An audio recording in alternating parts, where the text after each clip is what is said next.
كل سنة وانتم طيبين، رمضان كريم. ربنا يجعله إن شاء الله شهر خير وبركة وفرح ونصر، بالأخص عن أهلنا في فلسطين والسودان إن شاء الله. بتشتروها من برا ولا بتعملوها في البيت؟ أنا السنة دي قررت أعملها في البيت لأن السنة اللي فاتت كرهوني إن أنا أشتريها صراحة من برا. النهاردة هنعمل القطايف، عجينة القطايف بطريقة ناجحة ومقادير مظبوطة إن شاء الله، هتطلع معاكوا أحلى من اللي بتشتروها من برا بكتير. معانا كوبايتين من الدقيق، نحط عليهم نص كوباية من دقيق السميد، وعليهم ربع كوباية من النشا وربع كوباية من السكر، ومعلقة من البيكنج باودر ورشة ملح.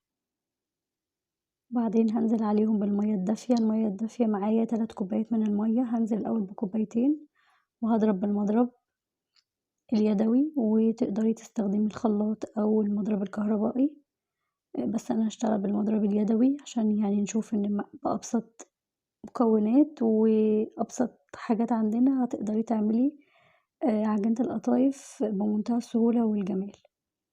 بعدين ضفت الكوباية التالتة وهبتدي أضرب كده، أضربها ضرب مبرح جامد لحد ما تبقى معانا عجينة هي متبقاش سايلة اوي يعني، تمام، ومفيهاش تكتلات،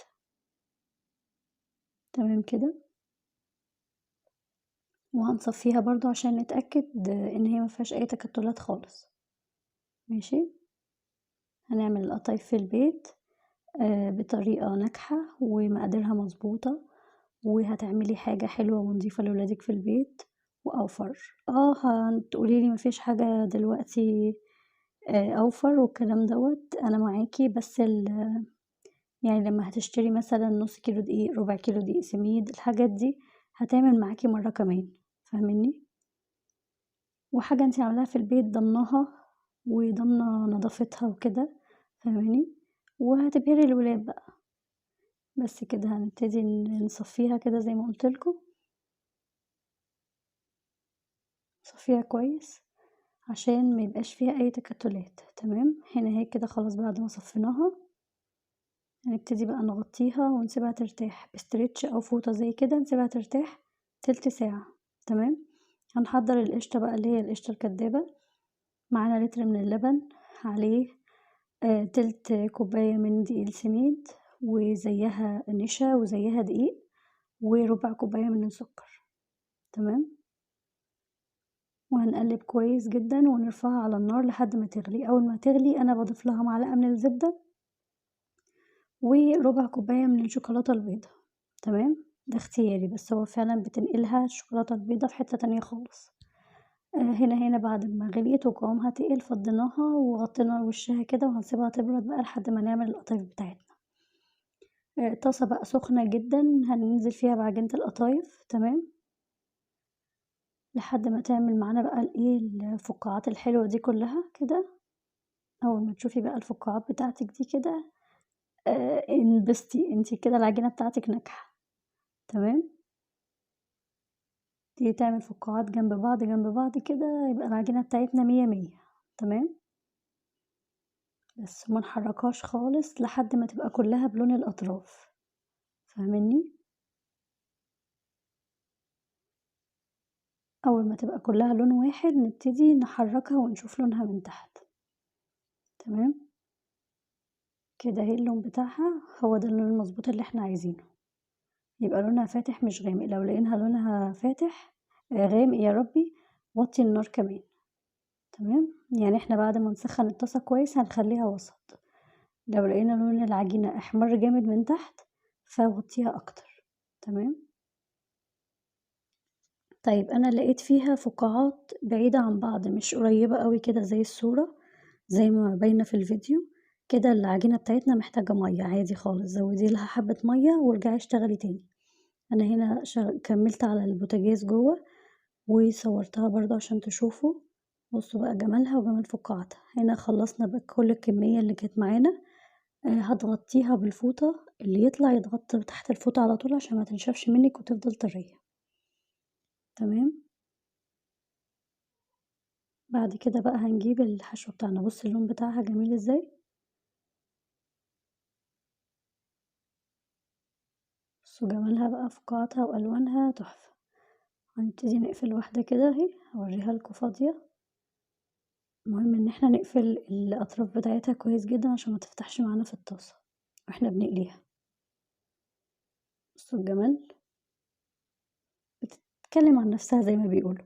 هنا محشية مكسرات كده سوداني على زبيب على معلقتين سكر تمام، باقفل من تحت كده الأول، وبعدين باحشيها بالمكسرات بتاعتي، وتقدري تعمليها من النُص كده وتحشيها بالقشطة وترشي عليها الشربات بتاعِك، هتبقى أخف، بس إحنا طبعًا بنحب المقلية يعني، ما فيش كلام.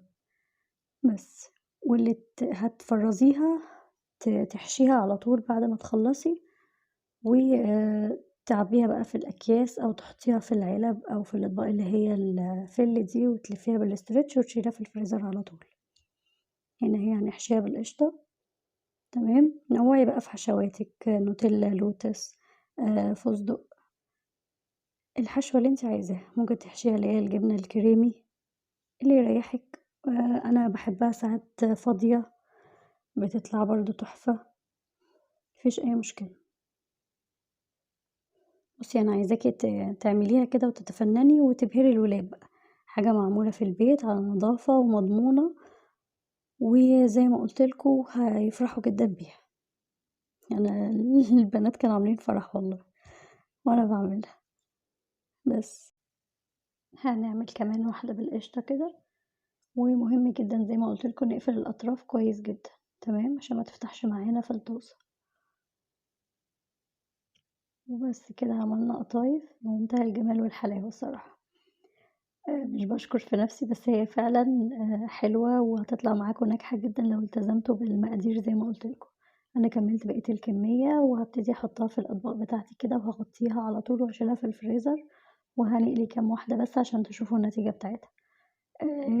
المقدار ده طلّع لي 35 قطعة من القطايف، وكمان الواحدة كبيرة، يعني ممكن تصغّري عن كده كمان وهتطلع معاكِ أكتر من كده، وهتطلع بمنتهى الحلاوة والجمال كده ومقرمشة.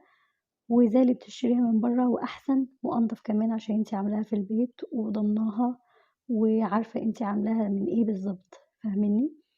اللي ما يعرفنيش أو لسه بيتابعني جديد أنا ريهام من جوستو فود ودي قناتي، وهنغطسها كده في القشطة ودوقي بقى أحلى قطايف يا ست الكل، وكل سنة وأنتم طيبين. هاستنى لو عجبكم الفيديو ما تنسوش لايك وشير وسبسكرايب للقناة وتفعلوا الجرس عشان يوصلكوا كل جديد، وتابعوني على الفيسبوك والتيك توك. وهاستنى تطبيقاتكم وتعليقاتكم، ويالّا سلام وكل سنة وأنتم طيبين، وربنا يجعل رمضان كريم يا رب عليكم وعلى أمة محمد أجمعين، سلام.